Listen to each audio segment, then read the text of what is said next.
Como foi o processo de formação das primeiras comunidades humanas? A partir ali do Neolítico, né, com uma prática da agricultura. Durante muito tempo, afirmou-se que o berço da civilização era o crescente fértil. Porém, se nós queremos uma história livre de preconceitos e uma história que seja plural, precisamos considerar que diversas outras civilizações formaram-se praticamente quase que ao mesmo tempo também em outros locais. E essas civilizações tinham algo em comum. Elas desenvolveram-se às margens de grandes rios. A Mesopotâmia, entre os rios Tigre e Eufrates, o Egito, às margens do imponente rio Nilo, a Índia, às margens do rio Indo, e a China, aí, muito próximo do rio Amarelo. Aqui inicia-se então uma série com 4 vídeos sobre as civilizações hidráulicas e nós vamos começar com a Mesopotâmia. Vou falar aqui da localização, dos povos que formaram a Mesopotâmia, política, economia, religião, cultura, influências mesopotâmicas, além, é lógico, do Código de Hammurabi. Eu tenho certeza que você vai gostar.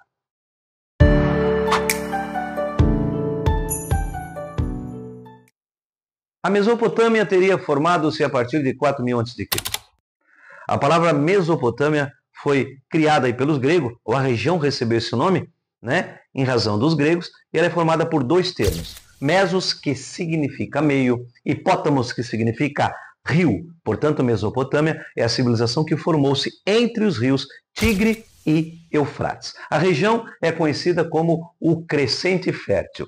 Terra fértil, próximo dos rios, né? Onde a terra não era fértil, eles faziam com que a água chegasse para que ela pudesse, então, propiciar a prática da agricultura, e crescente, porque a região formaria aí a forma, então, de uma lua crescente. Só que os rios Tigre e Eufrates, eles tinham cheias irregulares. Não se sabia quando o rio encheria, quando ele teria uma enxurrada. Baita enxurrada, né? E também quando ele secaria, né? Quando ele teria uma vazante, ficasse baixinho, baixinho, assim, tipo o professor Rinaldo. Aí acontece o quê? Acontece que eles precisaram, com o uso da matemática, construir obras de engenharia, então, aí, monumentais, para que eles pudessem, primeiro, controlar as cheias, para que as cheias não devastassem a região, não devastassem as casas, não levassem tudo embora, não acabasse com as plantações, e também construir canais de irrigação para que a água dos rios fosse levada até aqueles locais onde a terra era muito seca, principalmente nos períodos aí da vazante dos rios Tigre e também dos rios Eufrates. Digo, do rio Eufrates.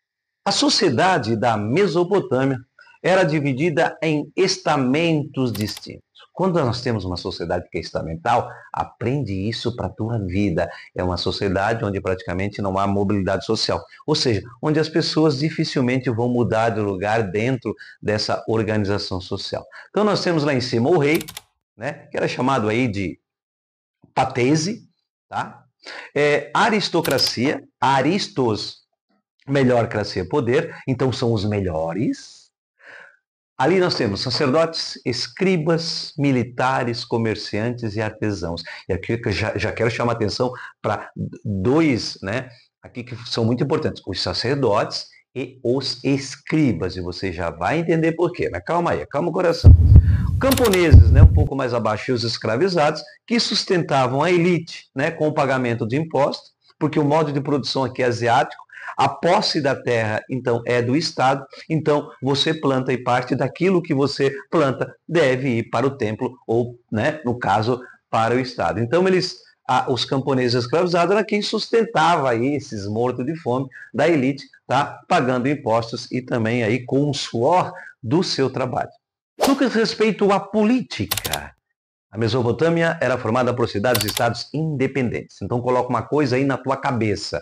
A Mesopotâmia nunca vai formar um império, um reino, tá bom? Ela é formada por cidades e estados independentes politicamente, autossuficientes. Cada um com um rei, cada um com os seus impostos, o seu sistema de pesos e medidas, os seus tributos. Então, uma não se metia aí na vida da outra, politicamente falando, tá? E era governada por uma teocracia. Theos, Deus, cracia, poder. Era o poder de Deus, né? Ou o governo de Deus. Significa dizer o quê? Significa dizer que o governante era considerado um ser enviado por Deus para governar. Então, política e religião na Mesopotâmia, elas se fundem.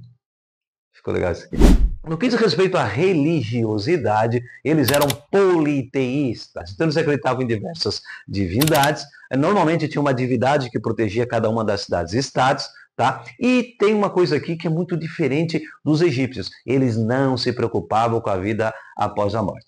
Morreu, vai com Deus. Então, inclusive, eles até não sepultavam os corpos dos mortos dentro dos limites da cidade, porque eles não misturavam morte com vida, o que nós vamos ver que no Egito é completamente diferente. Valeu? Na ciência, o desenvolvimento da matemática, muito forte por causa da questão da engenharia, construção de diques, barragem, canais de irrigação, mas também vai ter a prática da astronomia. Então tinham os zigurates, que eram tipo pirâmides, e lá em cima você tem o quê? Uma parte plana, onde os sacerdotes faziam ali, então, a observação dos astros, e até tentavam aí também prever as cheias dos rios Tigre e Eufrates. Beleza? Então o sacerdote tem um papel muito importante, tá? Ele controla o pagamento de impostos, e o cara ainda era metido aí a ser astrônomo aí, querer saber esse negócio do espaço aí, beleza?